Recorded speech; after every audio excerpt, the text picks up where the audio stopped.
Avant de commencer, je voudrais vous demander une petite faveur. Si vous appréciez cette histoire, s'il vous plaît, laissez un like et abonnez-vous à la chaîne. Nous ne faisons que commencer, et chaque soutien de votre part fait toute la différence pour que je puisse continuer à vous apporter des histoires émouvantes comme celle-ci. Merci beaucoup. Maintenant, place à l'histoire. Je n'aurais jamais imaginé que mon propre fils puisse me regarder avec autant de mépris. Mais c'est exactement ce que j'ai vu cet après-midi de dimanche, quand Thomas m'a crié dessus devant cette femme. Je m'appelle Marguerite Dubois, j'ai 59 ans, et pendant 36 ans, j'ai consacré chaque goutte de sueur, chaque larme, chaque nuit blanche à mon fils unique. J'ai travaillé comme professeur de mathématiques dans un lycée public de Toulouse pendant 30 ans. Je n'ai jamais été riche. Je n'ai jamais eu de luxe. Mais j'ai toujours eu ma dignité. C'était en septembre, la chaleur accablait encore la ville. J'étais dans la maison que mon fils avait achetée il y a 2 ans. Une jolie maison de banlieue, avec un petit jardin et un barbecue à l'arrière. Il m'avait invité pour le déjeuner dominical. Ou plutôt, Anaïs, ma belle-fille, avait insisté. Thomas me parlait à peine ces derniers temps. Depuis que Martine, la mère d'Anaïs, fréquentait leur maison plus régulièrement, je sentais que quelque chose avait changé.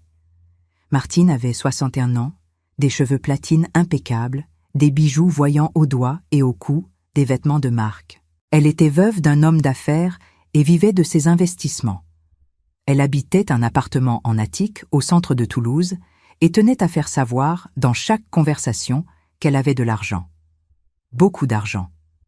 Je suis arrivée ponctuellement à midi, comme toujours. J'ai apporté une tarte aux pommes que j'avais mis 3 heures à préparer la veille au soir. Anaïs a ouvert la porte avec un sourire forcé. Elle avait l'air fatiguée, des cernes marquées, les cheveux attachés n'importe comment. « Bonjour Marguerite, entre s'il te plaît. » J'ai remarqué qu'elle ne m'avait pas embrassée. Elle s'est juste écartée. Je suis entrée en portant ma tarte dans un plat en verre simple. Le salon était différent. De nouveaux rideaux, chers, en velours bordeaux. Des coussins assortis. Un tapis persan qui n'était définitivement pas là la dernière fois que j'étais venue. « C'est très joli, » ai-je dit, essayant d'être gentille. « C'est ma mère qui a tout choisi, » répondit Anaïs sèchement. Martine émergea de la cuisine comme une reine entrant dans son salon. Elle portait une robe blanche moulante, des talons hauts à l'intérieur de la maison, un maquillage lourd. Elle m'a regardée de haut en bas, ma robe simple en coton bleu, mes chaussures plates, usées, mon vieux sac en simili-cuir. « Marguerite, » dit-elle en traînant sur mon prénom presque ennuyé, « que c'est bien que vous ayez pu venir. » Pu venir ? Comme si c'était un effort considérable. J'ai respiré profondément. « Merci pour l'invitation, Martine. » En fait, c'est Anaïs qui a invité. Je suis juste. Là pour aider. Vous savez, la décoration, l'organisation, des choses qu'Anaïs ne maîtrise pas encore très bien. Anaïs baissa la tête. J'ai senti la colère monter, mais je me suis retenue. Thomas apparut. Mon fils. Grand, les yeux marrons comme les miens, une barbe bien taillée. Il était directeur commercial dans une entreprise de technologie. Il gagnait bien sa vie. Mais à ce moment-là, portant un polo cher et une montre suisse au poignet, il ressemblait à un étranger. « Salut, maman », dit-il sans m'embrasser. Il fit juste un signe de la main de loin. « Bonjour, mon fils. J'ai apporté une tarte. » Il regarda le plat comme si j'avais apporté des ordures. « Ah, d'accord, laisse-la dans la cuisine. » Martine rit, un rire aigu, faux. « Comme c'est mignon, Marguerite, vous faites encore ces petites choses maison. Tellement. Rustique. » Rustique. Le mot résonna dans ma tête comme une insulte. Nous sommes passés à table. Le déjeuner était prêt. Du cassoulet, un plat traditionnel de la région. Mais je savais que ce n'était pas Anaïs qui avait cuisiné. Martine commença à servir comme si c'était sa maison. Elle mit des portions généreuses pour Thomas, des portions moyennes pour Anaïs, et quand ce fut mon tour, elle versa une minuscule cuillerée dans mon assiette. « Vous êtes au régime, n'est-ce pas, Marguerite ? À notre âge, il faut faire attention à notre ligne. » J'ai regardé Thomas en espérant qu'il dise quelque chose. Il n'a rien dit. Il a juste mangé en silence. Pendant le déjeuner, Martine n'a pas arrêté de parler. De ses voyages, de ses investissements, de ses amies importantes. Elle a comparé l'éducation qu'elle avait donnée à Anaïs avec celle que j'avais donnée à Thomas. Anaïs a étudié dans une école privée, elle a fait un échange à Londres, elle a pris des cours de piano, de tennis. Une éducation de qualité coûte cher, mais ça vaut la peine, n'est-ce pas, Marguerite? Elle savait parfaitement que j'avais élevé Thomas seul, après que son père nous avait abandonnés quand Thomas avait seulement 5 ans. Elle savait que je travaillais en double vacation pour payer les factures, que je vendais des gâteaux au marché du dimanche pour acheter des livres scolaires, que je n'avais jamais pu payer d'école privée, mais que Thomas avait réussi tous ses examens, était entré dans une bonne université publique, avait obtenu son diplôme. J'ai fait de mon mieux, ai-je répondu, ma voix contrôlée. Bien sûr, bien sûr. Personne ne juge, ma chère. Chacun fait avec ce qu'il a, n'est-ce pas? Thomas a continué à manger. Anaïs regardait son assiette. Personne ne m'a défendu. Après le déjeuner, Martine a commencé à critiquer la décoration de la salle à manger. Ce buffet est horrible. On dirait quelque chose d'une brocante. C'est ma grand-mère qui me l'a donné, murmura Thomas. Justement, il faut qu'il parte. Je vais envoyer mon décorateur ici la semaine prochaine. J'ai senti mon cœur se serrer. Ce buffet avait appartenu à ma mère. Je l'avais donné à Thomas quand il avait acheté la maison. C'était une pièce ancienne, en bois massif, pleine d'histoire. Thomas, dis-je doucement, ce meuble a une valeur sentimentale. Martine se tourna vers moi, les yeux aiguisés. Le sentimental ne paie pas les factures, Marguerite, et ça ne va définitivement pas avec une décoration moderne. C'est là que j'ai commis mon erreur. Ou plutôt, c'est là que j'ai finalement dit la vérité. Martine, avec tout le respect que je vous dois, ce n'est pas votre maison. Le silence fut assourdissant. Martine devint pâle, puis rouge. Thomas lâcha sa fourchette avec force. Comment ça? J'ai juste dit que tu manques de respect à la mère d'Anaïs dans ma maison. Ma maison. Il a dit ma maison, comme si j'étais une intruse. Thomas, je ne voulais pas. Martine se leva, théâtrale, portant la main à sa poitrine comme si elle faisait une crise cardiaque. Je n'arrive pas à croire ce que j'entends. Après tout ce que j'ai fait pour cette famille, j'ai payé la moitié des travaux de la cuisine. J'ai acheté les nouveaux électroménagers. Et cette femme a l'audace de me chasser? Femme. Elle n'avait pas dit mon prénom. Elle avait dit cette femme. Thomas était debout maintenant, rouge, les veines saillantes sur le cou. Anaïs essaya d'intervenir. Thomas, calme-toi, on va en parler. Non, cria-t-il, et Anaïs se recroquevilla. Je n'avais jamais vu mon fils crier sur sa femme. Ma mère doit apprendre sa place. Sa place, comme si j'étais une domestique. Martine croisa les bras, triomphante. Elle ne faisait plus semblant d'être offensée. Maintenant, elle savourait ça. Thomas, mon chéri, pas besoin de t'énerver, je comprends. Ta mère vient d'une génération différente. Elle n'a pas eu les mêmes opportunités que nous. C'est naturel qu'elle ait du mal à accepter des standards plus élevés. Standards plus élevés. Chacun de ces mots était un coup de poignard. Marguerite. Thomas se tourna vers moi, et pour la première fois en 36 ans, je ne vis pas d'amour dans ses yeux. Je vis de la colère. Tu vas présenter des excuses à Martine, maintenant. Mon cœur s'arrêta. Présenter des excuses? Pourquoi? Pour avoir dit que cette maison n'était pas la sienne, pour avoir défendu un meuble de ma propre mère. Thomas, je n'ai rien fait de mal. Tu as insulté ma belle-mère. Belle-mère. Il avait crié ce mot comme si elle était plus importante que moi, comme si Martine, qu'il connaissait depuis seulement 3 ans, valait plus que la femme qu'il avait élevée seule. Mon fils, s'il te plaît, je ne suis pas ton fils maintenant. Maintenant, tu es une invitée qui a manqué de respect à ma famille. Ma famille. Il ne m'avait pas incluse dedans. Martine se rassit, croisa les jambes, alluma une cigarette électronique à l'intérieur de la maison et m'observa comme si j'étais un insecte. « J'attends, » dit-elle en souriant. Ce sourire, ce maudit sourire. C'était un sourire de victoire. Elle savait exactement ce qu'elle faisait. Elle avait tout planifié. Les critiques subtiles pendant des mois, les comparaisons constantes, les rénovations coûteuses qu'il avait positionnées comme la sauveuse de la famille. Elle était, méthodiquement, en train de me remplacer. J'ai regardé Anaïs. Elle pleurait en silence mais ne disait rien. J'ai regardé Thomas, mon petit garçon. Le garçon que j'avais bercé quand il avait de la fièvre, que j'avais emmené à l'hôpital quand il s'était cassé le bras, que j'avais encouragé quand il avait été rejeté à son premier entretien d'embauche. Le garçon à qui j'avais chanté des berceuses jusqu'à ce qu'il s'endorme, jusqu'à ses 12 ans, quand il avait encore peur du noir. Ce garçon n'existait plus. « Maman » dit-il, la voix plus basse maintenant, mais toujours dure. « Je vais compter jusqu'à 3. Soit tu présentes des excuses à Martine, soit tu sors de ma maison et tu ne reviens plus. » 3. Il allait me donner 3 secondes pour détruire ma dignité. 1. Martine prit une longue bouffée, souffla la fumée par la bouche, les yeux fixés sur moi. 2.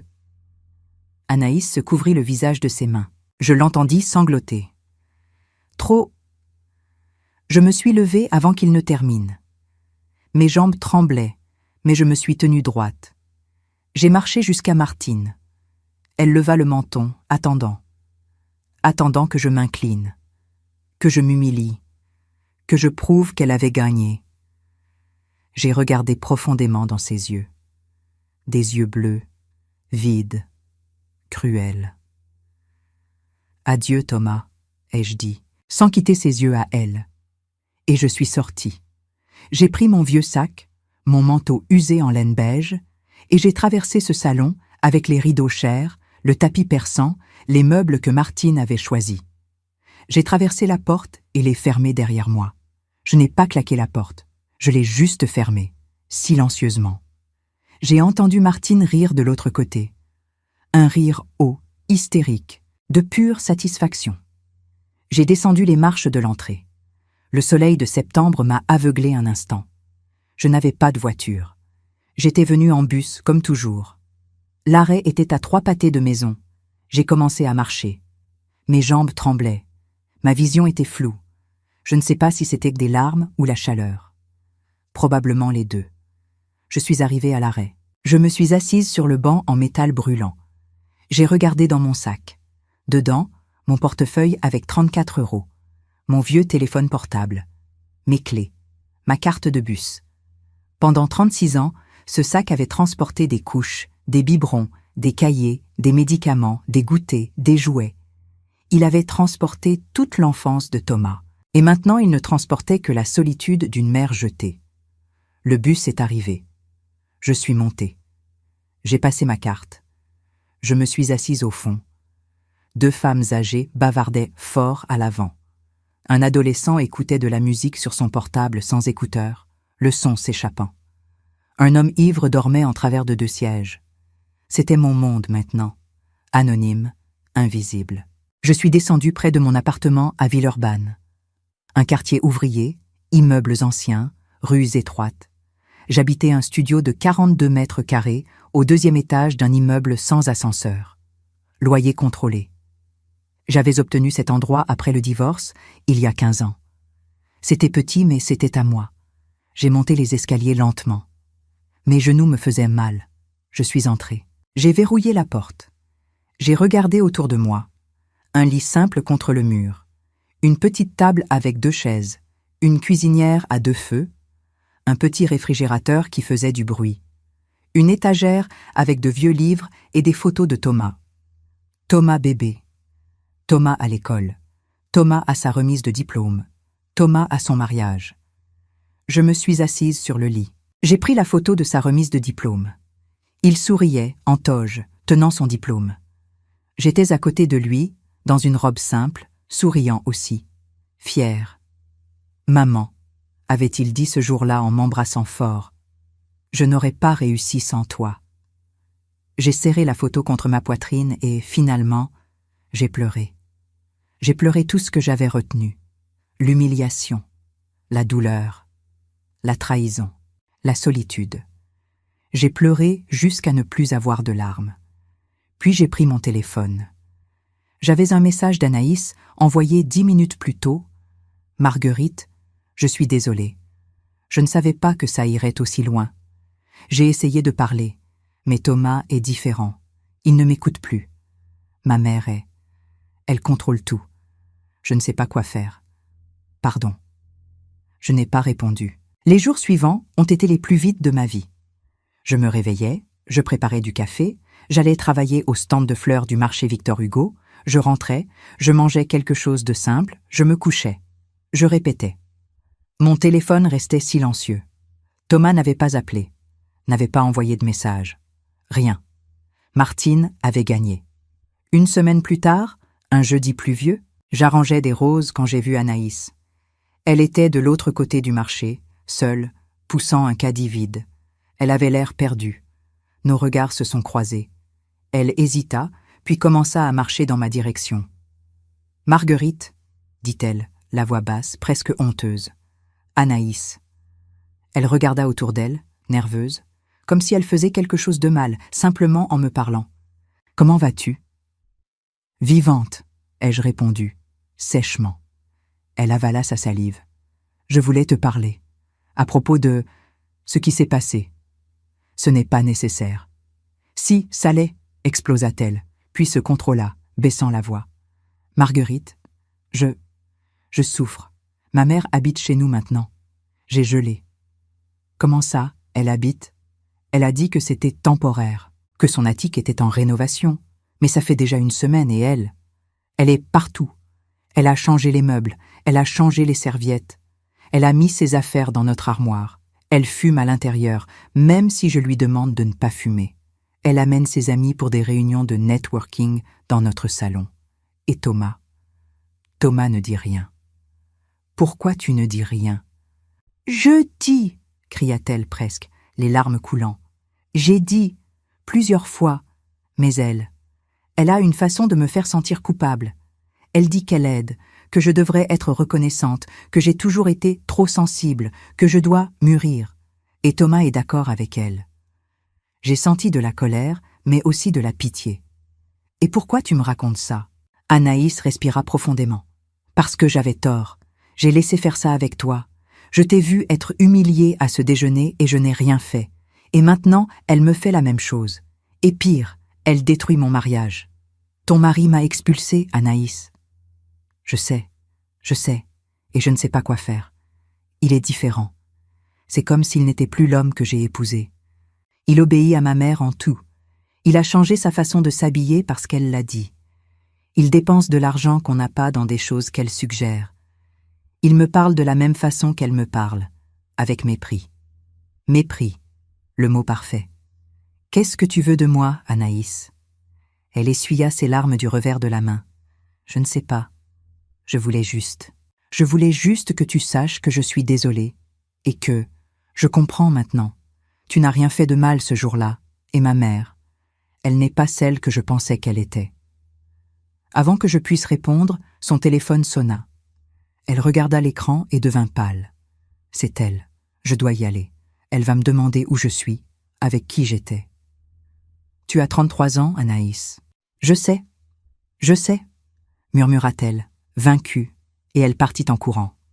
Je suis restée là, entre les roses rouges, ressentant quelque chose d'étrange. Ce n'était pas de la satisfaction de voir Anaïs souffrir aussi. C'était de la tristesse. Une profonde tristesse de réaliser que Martine ne détruisait pas seulement ma relation avec mon fils. Elle détruisait toute une famille. Cette nuit-là, je n'ai pas pu dormir. Je suis restée à regarder le plafond fissuré de mon studio, pensant à Thomas enfant, quand il faisait des cauchemars et venait en courant dans ma chambre. Pensant à Thomas adolescent, quand il avait été rejeté par la première fille qu'il aimait et avait pleuré sur mon épaule.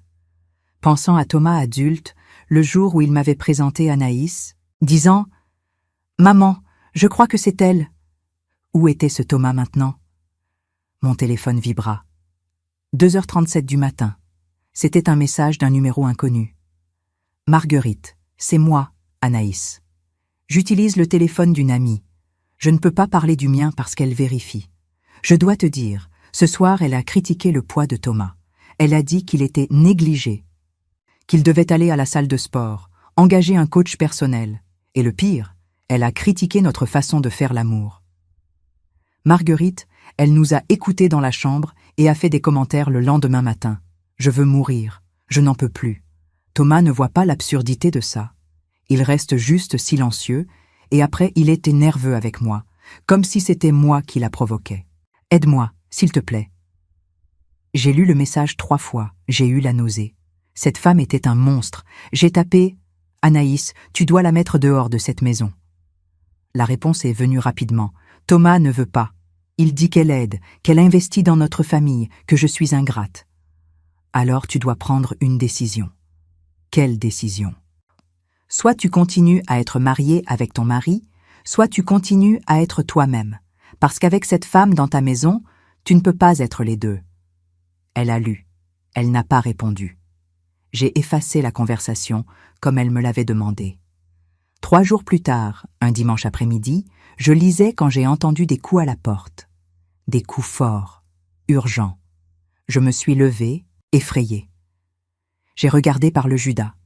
C'était Thomas. Mon cœur s'est emballé. Il frappait à nouveau, plus fort. J'ai pensé ne pas ouvrir.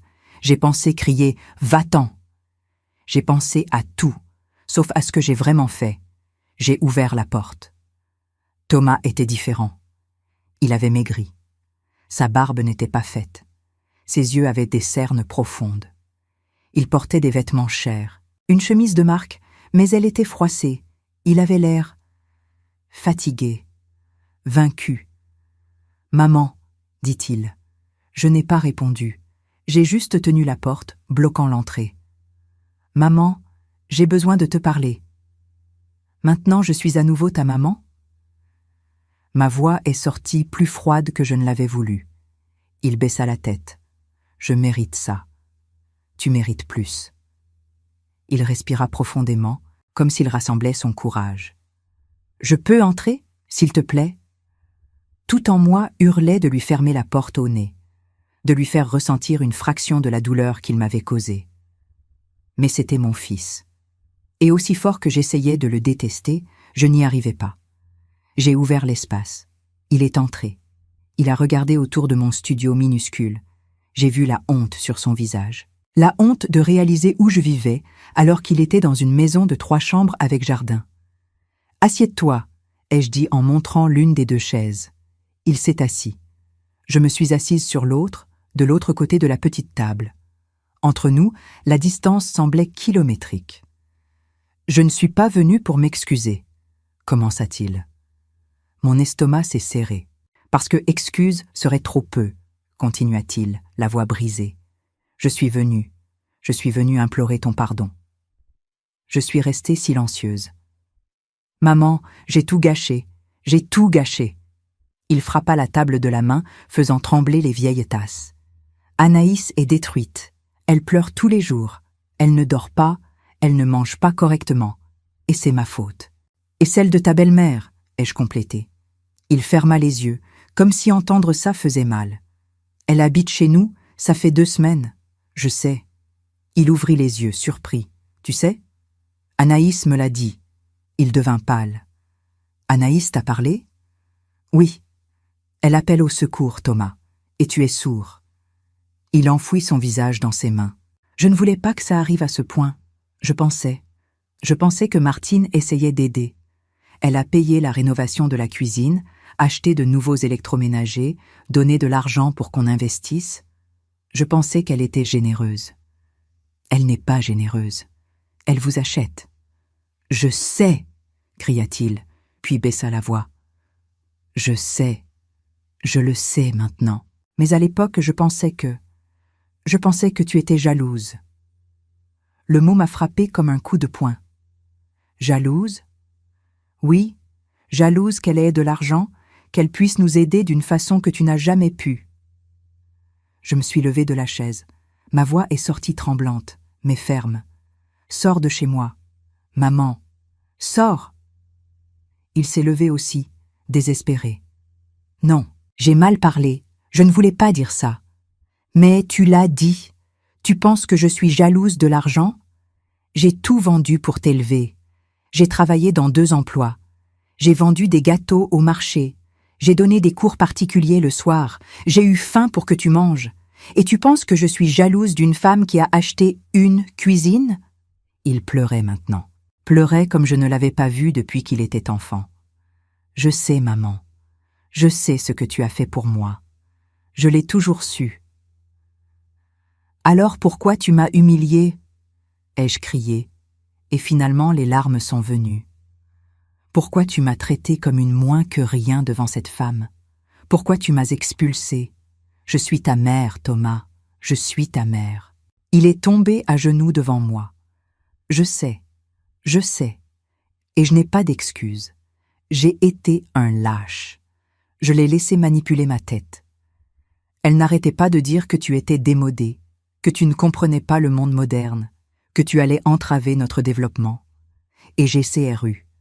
J'ai cru parce que c'était plus facile que d'admettre qu'elle avait tort.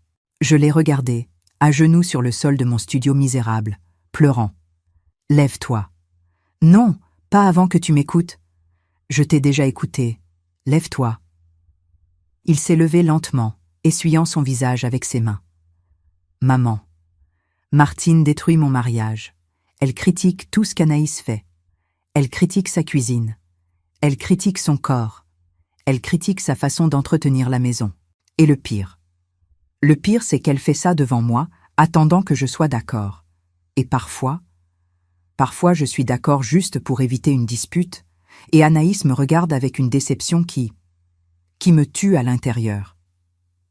Et tu veux que je fasse quoi ? Je veux que tu m'aides à la mettre dehors. J'ai ri, un rire amer, sans humour. Tu m'as expulsée de ta maison pour la défendre elle. Et maintenant tu veux que je t'aide ? Oui. Non. Maman, s'il te plaît ? Tu m'as humilié, Thomas, j'ai crié. Devant elle, devant ta femme.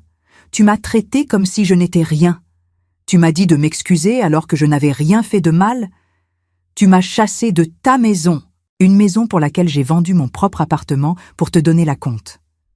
Il est devenu blanc. Quoi ? Tu ne savais pas ? Bien sûr que tu ne savais pas. Tu ne m'as jamais demandé comment j'avais obtenu cet argent. Tu l'as juste pris. Maman, tu m'avais dit que c'était tes économies. Mes économies étaient mon appartement. J'avais un appartement de 2 pièces à Blagnac. Je l'ai vendu pour te donner 50 000 €. Et maintenant, je vis ici. J'ai ouvert les bras, montrant mon studio pathétique. Dans 42 mètres carrés, pendant que ta belle-mère redécore ton salon avec de l'argent qu'elle a hérité de son mari. Thomas était livide. Il vacilla, s'appuyant contre le mur. Je ne savais pas. Tu ne savais pas parce que tu ne m'as jamais demandé. Tu as juste pris, comme tu as toujours pris. C'est injuste. Injuste ? Ma voix craqua. Ce qui est injuste, c'est qu'après tout ce que j'ai fait, tu m'es jeté comme une ordure. Ce qui est injuste, c'est que tu valorises une femme que tu connais depuis 3 ans plus que la mère qui t'a élevée toute seule. Ce qui est injuste, Thomas, c'est que tu aies choisi elle plutôt que moi. Il sanglotait maintenant, à grand bruit, comme un enfant. Je suis désolée. Je suis tellement désolée. Ta désolation ne change rien. Maman, s'il te plaît, je ne sais pas quoi faire. Anaïs veut me quitter. Bonne pour elle. Maman. Quoi ? Tu veux que je te plaigne ? Tu as détruit ton propre mariage. Thomas, tu as laissé cette vipère entrer dans ta vie et maintenant elle t'étouffe. Et tu veux que je te sauve ? Il tomba à nouveau à genoux. Oui. Je le regardais, là, à genoux, brisé. Une partie de moi voulait le prendre dans mes bras, comme quand il était petit. L'autre partie voulait le laisser souffrir plus longtemps. « Lève-toi », ai-je dit, fatigué. Il se leva lentement, essuyant son visage mouillé de larmes. « Tu veux que je t'aide » demandai-je. « Oui. »« Alors voilà ce que tu vas faire. Tu vas rentrer chez toi, tu vas regarder Martine dans les yeux, et tu vas lui dire que c'est fini, que son séjour temporaire est terminé, que tu es reconnaissant pour son aide, mais que maintenant, vous avez besoin de votre espace. Et si elle résiste, tu appelles à la police. Je ne peux pas faire ça. Alors tu ne peux pas être aidé. Maman, elle va faire un scandale. Elle va dire qu'on est ingrat, que... Et alors ? J'ai explosé. Qu'elle le dise. Laisse-la parler. C'est ta maison, Thomas, ta femme, ta vie. Arrête d'être un lâche. Il se recroquevilla sous mes mots. Je ne suis pas un lâche. Si, tu le. Un lâche qui a abandonné sa mère pour ne pas contrarier une femme manipulatrice. Un lâche qui laisse sa femme pleurer tous les soirs parce qu'il a trop peur de confronter sa belle-mère. Un lâche qui préfère la paix à la dignité. Chaque mot était un coup, et il les encaissait tous. Tu as raison, murmura-t-il. J'ai été un lâche. Et tu continues à l'être. Tant que Martine sera dans ta maison, tu seras un lâche. Il leva les yeux vers moi, rouge, gonflé. Si je la mets dehors, tu reviendras? J'ai senti ma gorge se serrer. Je ne sais pas. Maman, je ne sais pas, Thomas. Tu m'as blessé d'une façon que je ne sais pas si je peux guérir. S'il te plaît, donne-moi une chance. Juste une chance de réparer. Je me suis assise, soudainement épuisée. Tu sais ce qui me fait le plus mal? Il secoua la tête. Ce n'est pas que tu m'aies expulsé, c'est que tu m'aies regardé sans amour. Pendant 36 ans, Thomas, quand je te regardais, je voyais mon fils. Mais ce jour-là, quand tu m'as regardé, j'ai vu un étranger qui me détestait. Il s'effondra dans l'autre chaise, mettant sa tête dans ses mains. Je ne te déteste pas. Je ne t'ai jamais détesté. Alors pourquoi tu m'as traité comme ça? Il resta silencieux longtemps. Puis, d'une voix brisée, parce que Martine disait ce que je voulais entendre. Elle disait que j'étais intelligent, brillant, que je méritais plus, que je devais penser à mon avenir. Et toi? Toi, tu me disais d'être prudent avec l'argent, de ne pas m'endetter, de passer plus de temps avec Anaïs. Tu me disais des vérités, et les vérités font mal. Et j'ai préféré le mensonge confortable. J'ai fermé les yeux. Au moins tu es honnête maintenant. Je suis tellement désolée, maman. Arrête de dire désolée. Les mots ne signifient rien. Ce sont les actions qui comptent. Alors dis-moi quoi faire, s'il te plaît. J'ai ouvert les yeux et les regardé. Je t'ai déjà dit, Martine doit partir. Ce n'est pas négociable. D'accord. Et tu dois présenter tes excuses à Anaïs. Vraiment t'excuser. Pas juste dire les mots, mais montrer que tu es désolé. Je le ferai. Et tu dois venir ici, dans mon petit studio misérable, toutes les semaines. Et tu vas m'aider avec les courses. Et tu vas m'écouter. Vraiment m'écouter. Je le ferai, je promets. Et si jamais, tu me manques de respect à nouveau de cette façon, ça n'arrivera plus. Si ça arrive, Thomas, je te retire de ma vie pour toujours. Et cette fois, il n'y aura pas de retour. Il hocha la tête, larmes coulant à nouveau. Je comprends. Nous sommes restés assis là, dans le silence, pendant ce qui sembla une éternité. Je vais y aller, dit-il finalement. Je vais faire ce que tu as dit. Bien. Il se leva, se dirigea vers la porte, puis se retourna. Maman? Quoi? Merci. Ne me remercie pas avant que ce soit fait. Il hocha la tête et sortit. Je suis restée assise là, dans mon studio, me demandant si j'avais fait la bonne chose, me demandant s'il allait vraiment avoir le courage de confronter Martine, me demandant si notre relation pourrait jamais être réparée. Mon téléphone vibra. Un message d'Anaïs. « Marguerite, Thomas vient de rentrer. Il a l'air différent, déterminé. Il m'a dit qu'il a parlé avec toi. Merci. Merci d'avoir parlé avec lui. Je ne sais pas ce que tu lui as dit, mais...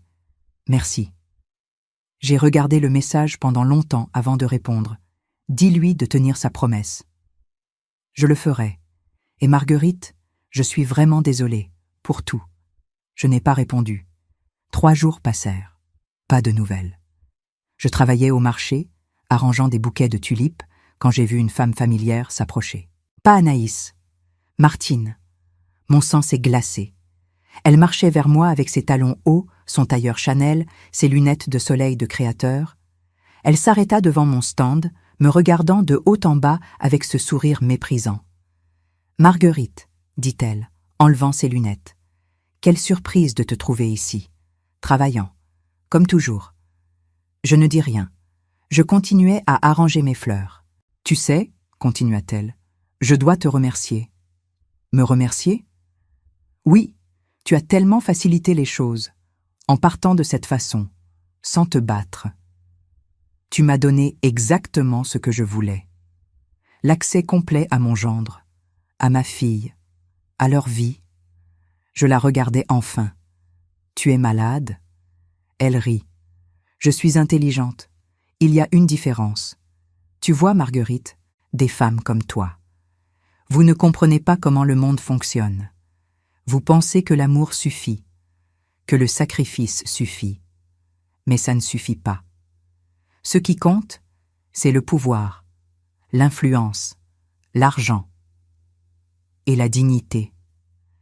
La dignité ne paie pas les factures, ma chère. Alors, pourquoi tu es ici? Tu es venue te vanter? Elle sourit encore plus largement. Je suis venue te faire une offre. Une offre? Oui, je vais te donner 5 000 €, en espèces, aujourd'hui même. Tout ce que tu as à faire, c'est signer un petit document disant que tu renonces volontairement à tout contact avec Thomas et sa famille. Je la fixais, incrédule. Tu essaies de m'acheter? Je t'offre une sortie gracieuse. Prends l'argent. Va vivre ta petite vie. Laisse Thomas tranquille. Va-t'en. 10 000. Va-t'en. Tu es vraiment stupide, tu sais, tu pourrais... Si tu n'es pas parti dans 10 secondes, j'appelle la sécurité. Elle remit ses lunettes, hautaines. Tu vas regretter ça. Non, toi, tu vas regretter. Elle fit demi-tour et partit, ses talons claquant sur le sol du marché. Mes mains tremblaient. Une cliente s'approcha, inquiète. « Ça va, madame ?»« Oui, mentis-je. »« Ça va. » Mais ça n'allait pas. Martine était en guerre, et elle ne se rendrait pas facilement. Cette nuit-là, à 23h47, mon téléphone sonna. Thomas. « Maman. »« Quoi ?» ?»« Je l'ai fait. Je lui ai dit de partir. » Mon cœur bondit. « Et ?» Elle a ri. Elle a dit que je ne pouvais pas la forcer à partir, que c'était notre maison autant que la sienne, qu'elle avait investi trop d'argent pour être traitée ainsi. Et tu as dit quoi? J'ai appelé la police. J'ai arrêté de respirer. Tu as fait quoi? J'ai appelé la police, maman. J'ai dit qu'il y avait quelqu'un qui refusait de quitter ma propriété. Ils sont venus. Elle a fait un scandale énorme, a menacé de me poursuivre en justice, a dit à Anaïs qu'elle la déshériterait. Mais ils l'ont escortée dehors. Je me suis assise sur mon lit, tremblante. Thomas. Elle est partie, maman. Elle est partie. Et Anaïs? Elle pleure, mais ce sont des larmes de soulagement. Les jours suivants furent étranges. J'attendais. Quelque chose. Une vengeance de Martine. Un appel furieux. Mais il n'y eut que le silence. Thomas m'envoyait des messages quotidiens. Des messages simples. « Bonjour maman. Comment vas-tu? On pense à toi. » Je répondais brièvement. Je n'étais pas encore prête à pardonner complètement. La blessure était trop profonde. 2 semaines après l'expulsion de Martine, un samedi matin, on frappa à ma porte. J'ouvris prudemment. C'était Anaïs. Elle tenait un panier. « Bonjour, Marguerite, » dit-elle timidement. « Anaïs. Je t'ai apporté quelque chose. » Elle me tendit le panier. Des croissants, du fromage, du miel. Et elle sortit une bouteille. Du vin de la région de Thomas aîné. Je pris le panier, émue malgré moi. Tu n'avais pas à... Si, j'avais à. Elle respirait difficilement, comme si elle retenait des larmes. Marguerite, je sais que ce que nous t'avons fait est impardonnable. Je sais qu'un panier ne répare rien, mais je voulais au moins essayer. Entre, dis-je doucement. Elle entra, regardant autour d'elle avec ce même air de choc et de honte que Thomas avait eu. Tu vis ici depuis 15 ans. Mon Dieu. Elle s'assit sur une chaise, couvrant son visage. Et Thomas a utilisé ton argent pour... Il ne savait pas. Il aurait dû savoir. Il aurait dû demander. Elle leva les yeux vers moi, rouge. Marguerite, ma mère m'a appelée hier. Je me raidis. Qu'est-ce qu'elle a dit? Elle m'a dit que si je ne quittais pas Thomas immédiatement, elle me déshériterait. Elle m'a dit que j'avais choisi la mauvaise famille, que toi et Thomas étiez des parasites qui allaient me ruiner. Et qu'est-ce que tu as répondu ? Un petit sourire apparut sur son visage à travers les larmes. Je lui ai dit qu'elle pouvait garder son argent, que j'avais déjà une famille, une vraie. Je sentis quelque chose se briser dans ma poitrine, quelque chose de douloureux mais aussi libérateur. Tu vas le regretter. Peut-être, mais au moins je pourrais me regarder dans un miroir. Elle prit ma main. Marguerite, je ne demande pas ton pardon. Je sais que je ne le mérite pas, mais je demande. Une chance de te montrer que je peux être la belle-fille que tu méritais depuis le début. Je regardais nos mains jointes, vieille peau contre jeune peau. Pourquoi tu n'as rien dit ce jour-là? Au déjeuner? Parce que j'avais peur. Sa voix se brisa. J'avais peur de ma propre mère, peur de sa colère, peur de la perdre. Mais j'ai réalisé quelque chose. Je l'avais déjà perdue, depuis longtemps. Ce que j'appelais amour maternel n'était que du contrôle. Toutes les mères ne sont pas comme ça. Je sais, tu me l'as montré, la façon dont tu as élevé Thomas. Seul, sans argent, mais avec tellement d'amour. Elle pleurait ouvertement maintenant. Ma mère avait tout, l'argent, le temps, les ressources, mais elle n'a jamais. Elle ne m'a jamais regardé comme tu regardes Thomas, même après tout ce qu'il t'a fait. C'est mon fils. Exactement. Et c'est ça qu'elle n'a jamais compris, l'amour inconditionnel. Elle aime avec des conditions, des attentes, des exigences. Nous sommes restés assises là, main dans la main, deux femmes blessées par la même personne, mais d'une manière différente. « Anaïs, dis-je finalement, je ne peux pas dire que tout est pardonné. Je comprends, mais je suis prête à essayer, lentement. » Elle hocha la tête vigoureusement. « C'est tout ce que je demande. »« Et Anaïs ? » ?»« Oui, dis à mon fils que s'il veut me voir, il doit venir ici, dans mon espace, pas chez vous, pas au restaurant, ici. S'il veut me reconquérir, il doit voir où j'ai vécu pendant qu'il vivait confortablement. Je lui dirai. » Après son départ, j'ouvris le panier. Les croissants sentaient le beurre frais. Le fromage était de qualité. Le miel, doré et épais. La bouteille de vin portait une étiquette simple, Cahors 2018. L'année de naissance de Thomas était 1988, mais Cahors était la région où nous avions vécu quand il était bébé. Elle se souvenait. Je pleurais en mangeant un croissant. Le dimanche suivant, Thomas frappa à ma porte. Il ne portait plus de vêtements de marque. Jeans simples, pull en laine, chaussures de sport usées. Il tenait un sac de courses. « Bonjour, maman. »« Entre. » Il entra, posa le sac sur la table. « J'ai apporté de quoi faire le déjeuner. Ton cassoulet préféré. »« Si. Si tu me laisses cuisiner ici. » Je regardais le sac. Haricots blancs, confit de canard, saucisses de Toulouse, tomates, ail. Tu te souviens de la recette? Tu me l'as apprise quand j'avais 12 ans. Et tu as déjà cuisiné depuis? Il baissa les yeux. Non, Martine disait que c'était du travail de femme. Martine disait beaucoup de bêtises. Je sais. Je le laissais utiliser ma petite cuisinière. Il travaillait maladroitement, mais avec détermination. Je le regardais depuis le lit, étonné de voir mon fils, cet homme en costume qui me regardait avec mépris il y a quelques semaines, maintenant en train de hacher de l'ail dans mon studio minuscule. « Thomas. »« Oui ? Pourquoi tu as vraiment appelé la police ?»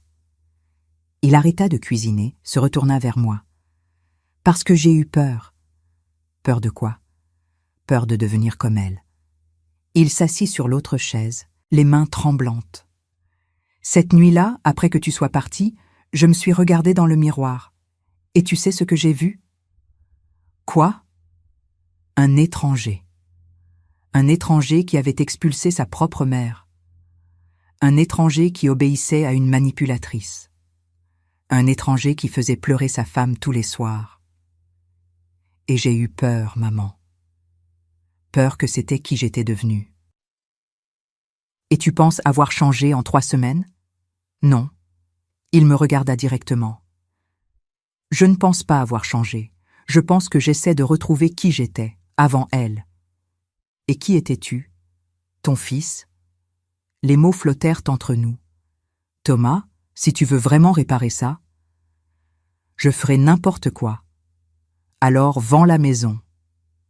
Il cligna des yeux, choqué. Quoi? Vends la maison, cette maison qu'elle a décorée, cette maison où je vivais mon pire souvenir. Vends-la. Trouve un endroit plus petit, un endroit que toi et Anaïs choisirez ensemble, sans son influence, sans son argent. Mais on perdra de l'argent. Le marché n'est pas. Je me fiche du marché. Je me levai. Cette maison est empoisonnée, Thomas. Chaque rideau, chaque meuble, chaque pièce porte son empreinte. Comment tu vas guérir là-dedans? Il resta silencieux longtemps. Tu as raison. Et l'argent qu'elle a investi? On lui remboursera, jusqu'au dernier euro, même si ça prend des années. Bien. Le cassoulet prit 3 heures. Nous parlâmes peu pendant la cuisson, mais c'était un silence différent. Pas inconfortable, juste, présent. Quand ce fut prêt, nous mangeâmes ensemble à ma petite table. Le goût me ramena 25 ans en arrière, quand Thomas avait 12 ans et qu'il m'aidait dans la cuisine de notre petit appartement à Blagnac. « C'est bon, dis-je. Pas aussi bon que le tien. Ça viendra avec la pratique. » Après le repas, il lava la vaisselle dans mon petit évier. Je le regardais, cet homme de 36 ans, laver mes vieilles assiettes, et je réalisais quelque chose. Parfois, les gens doivent tomber très bas pour apprendre à remonter. Avant de partir, il se retourna à la porte. « Maman ? Oui, je t'aime. » C'était la première fois qu'il le disait depuis des mois. « Je sais, répondis-je. Maintenant, va-t'en, éprouve-le. » Il sourit, un vrai sourire, et partit. Les semaines suivantes établirent un rythme. Thomas venait chaque dimanche. Parfois il cuisinait, parfois il m'aidait avec des réparations dans le studio, un robinet qui fuyait, une fenêtre coincée. Il ne parlait pas beaucoup, juste travaillait, et c'était suffisant. Anaïs venait aussi, parfois seule, parfois avec Thomas. Elle m'apportait des nouvelles, ils avaient mis la maison en vente. Martine avait menacé de poursuites judiciaires, mais son avocat lui avait dit qu'elle n'avait aucun recours légal. Elle avait fait un scandale public, disant à tous ses amis que sa fille l'avait trahi. Mais Anaïs tenait bon. « Comment tu te sens ?» demandai-je un après-midi pendant qu'on buvait du thé. « Libérée. » Elle sourit tristement. Et terrifiée. « C'est normal. Ma mère a été ma boussole toute ma vie. Même quand elle me blessait, je pensais que c'était parce qu'elle m'aimait. Maintenant, je réalise. Je ne sais pas si elle sait aimer. Certaines personnes ne le savent pas.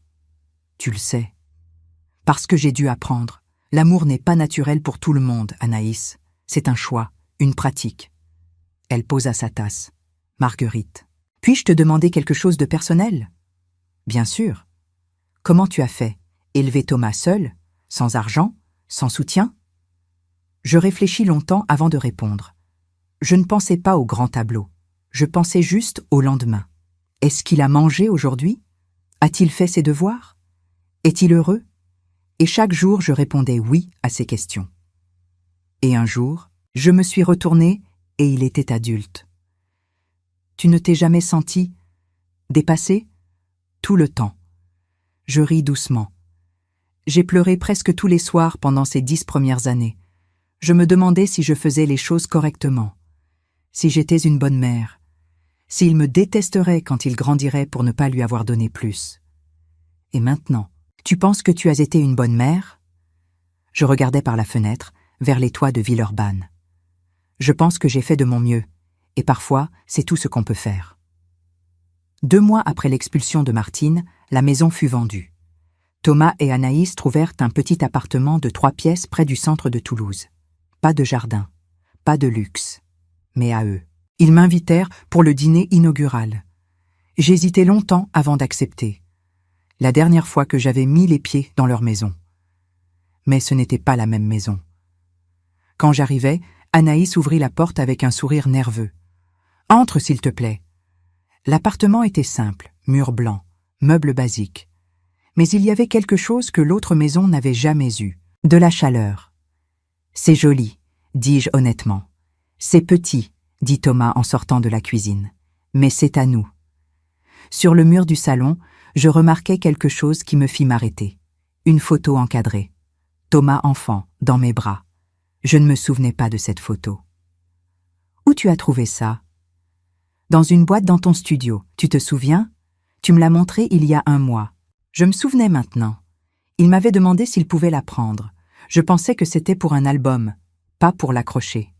« Je voulais qu'elle soit la première chose que je vois chaque matin, » dit-il doucement, pour me rappeler d'où je viens, qui je suis vraiment.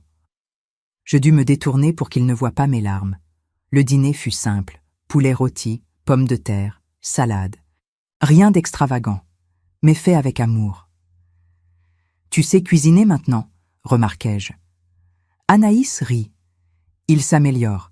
La semaine dernière, il a brûlé le riz. »« J'ai distrait » protesta Thomas, souriant. Les regarder se taquiner, rire ensemble. C'était comme voir 2 personnes renaître. Après le dîner, pendant qu'Anaïs préparait le café, Thomas me prit à part. « Maman, il y a quelque chose que je veux te montrer. » Il me conduisit à la petite 2e chambre. Elle était vide, sauf pour une chaise au milieu. « Qu'est-ce que c'est ? » ?»« C'est pour toi. »« Pour moi ? On veut que tu aies ta propre chambre ici. Pour quand tu viens. Pour que tu saches que tu as toujours une place. » Je regardais la pièce vide, petite, juste assez pour un lit et une commode, mais à moi. Thomas. Je sais que ça ne répare pas ce que j'ai fait. Je sais que te donner une chambre maintenant n'efface pas le fait que je t'ai expulsé de l'autre maison. Mais je veux que tu saches que tu n'auras plus jamais à te demander si tu es la bienvenue. Je m'assis sur la chaise, submergé. « Et si ça ne marche pas ?» demandai-je. « Entre nous ? Alors on continuera d'essayer. » Il s'agenouilla devant moi comme il l'avait fait dans mon studio. « Je passerai le reste de ma vie à essayer, maman, parce que tu le mérites, parce que je t'aime, et parce que je veux être l'homme que tu as élevé, pas l'homme que Martine a créé. Tu étais toujours cet homme. Tu t'étais juste perdu.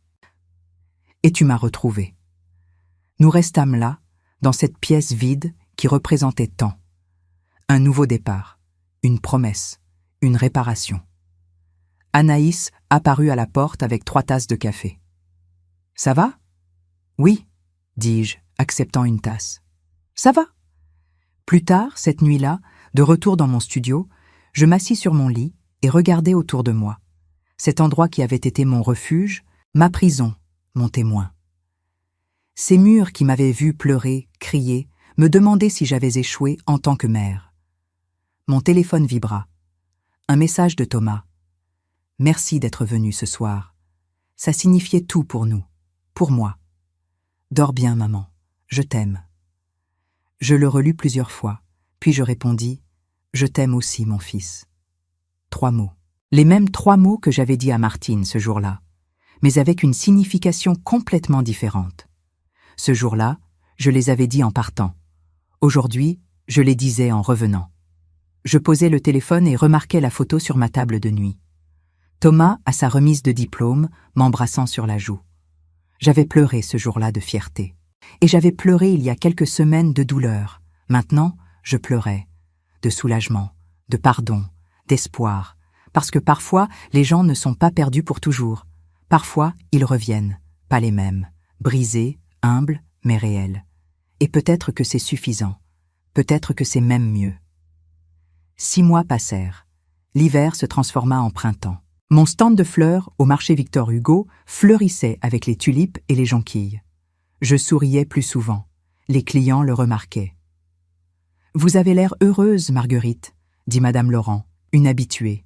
« Je le suis, » répondis-je, surprise de constater que c'était vrai. Les dimanches, chez Thomas et Anaïs, étaient devenus une tradition. Parfois, on cuisinait ensemble. Parfois, on regardait juste de vieux films. Rien d'extraordinaire. Mais c'était à nous. Un dimanche d'avril, alors que nous étions assis dans leur petit salon, Anaïs prit une profonde respiration. « Marguerite, Thomas, nous avons quelque chose à vous dire. » Je vis Thomas prendre sa main, souriant. Je suis enceinte. Le monde s'arrêta. Un bébé, mon petit-fils ou petite-fille. Combien de semaines ? Demandai-je, ma voix étranglée. 12. Nous voulions attendre d'être sûrs avant de le dire. Thomas me regardait avec anxiété, attendant ma réaction. Je vais être grand-mère, murmurai-je. Oui. Anaïs sourit à travers ses larmes. Et nous voulons que tu sois présente. Pour tout. Les échographies, l'accouchement, les premiers mois. Tout ce que ma mère aurait dû être, mais ne sera jamais. Elle sait ? Non. La voix d'Anaïs se durcit. Et elle ne saura pas. Cet enfant grandira en connaissant l'amour véritable, pas la manipulation, pas le contrôle, l'amour. Je me levai, traversai la pièce et pris Anaïs dans mes bras. Nous pleurâmes toutes les deux. Des larmes de joie, de guérison, de futur. Je serai là, murmurai-je. Pour tout. Les mois de grossesse furent une période de renaissance pour nous tous. Je les accompagnais aux rendez-vous médicaux. J'aidais Anaïs quand elle avait des nausées. Thomas peignait la nurserie, une douce couleur jaune neutre. Comme ça, que ce soit un garçon ou une fille, expliqua-t-il. Tu ne veux pas savoir le sexe ? Non, on veut la surprise. Je souriais en le regardant travailler. Mon fils, qui ne savait même pas tenir un marteau correctement il y a 1 an, construisait maintenant un berceau de ses propres mains. Un soir, alors que nous étions seuls dans la nurserie, il posa son pinceau. « Maman, j'ai peur. » « De quoi ? » « De reproduire mes erreurs. De devenir le genre de père qui met les mauvaises personnes en premier. » Je m'assis sur le tabouret de peinture. « Thomas, le fait que tu aies peur montre que tu ne feras pas ces erreurs. » « Comment tu peux en être sûr ? » « Parce que tu as appris, la leçon la plus difficile. Mais tu as appris. » Il se tourna vers moi. « Si je commence à dévier, tu me le diras, même si ça me blesse ? » « Toujours. Promets-le. » « Je te le promets. » Novembre arriva. Le bébé était attendu pour la fin du mois. Anaïs était énorme, inconfortable, mais radieuse. « Je ne peux plus attacher mes chaussures, » se plaignit-elle un dimanche. « C'est pour ça que tu m'as, » dit Thomas, s'agenouillant pour lui attacher ses baskets. Je les regardais de la cuisine, mon cœur gonflé. C'était ça, l'amour. Pas les grands gestes, pas l'argent, juste être là. Pour les chaussures, pour les nausées, pour les peurs nocturnes. Le 28 novembre, à 3 heures du matin, mon téléphone sonna. « Maman !» La voix de Thomas était paniquée. « C'est l'heure. Anaïs a perdu les os. On va à l'hôpital. »« J'arrive. » Je ne m'étais jamais habillée aussi vite. Le taxi me déposa à l'hôpital Purpan 30 minutes plus tard. Je courus vers la maternité. Trouvai Thomas dans la salle d'attente, marchant de long en large. « Comment elle va ?»« Elle souffre. » Il avait les yeux rouges. « Je me sens tellement inutile. »« Tu es là. C'est tout ce qui compte. » Les heures passèrent. 6 heures, 8 heures, 10 heures. Le travail était long, difficile. À 14h37, une sage-femme sortit. « Monsieur Dubois, votre femme vous demande. » Il disparut dans la salle d'accouchement. Je restai seule dans la salle d'attente, priant. Pas à un Dieu particulier. Juste. Priant. À 16h12, j'entendis un cri de bébé, fort, sain, vivant. Je me levai, tremblante. La porte s'ouvrit. Thomas sortit, les larmes ruisselant sur son visage, tenant un petit paquet enveloppé dans une couverture rose. « Maman, » dit-il, sa voix brisée par l'émotion. « Rencontre ta petite fille. » Il plaça le bébé dans mes bras. Elle était minuscule, parfaite. Ses yeux étaient fermés, son petit poing serré. « Elle s'appelle comment ?» murmurai-je. « Marguerite. » Il sourit à travers ses larmes. On l'a appelée Marguerite. Je regardais cette petite vie dans mes bras, mon homonyme, ma rédemption, ma raison. « Bonjour, petite Marguerite, chuchotai-je. Je suis ta grand-mère. Et je te promets, Je te promets que tu connaîtras seulement l'amour, le vrai. Celui qui ne fait pas mal, celui qui ne contrôle pas, celui qui te laisse grandir et être toi-même. Le bébé ouvrit les yeux, des yeux marron foncé, comme les miens, comme ceux de Thomas, et me regarda.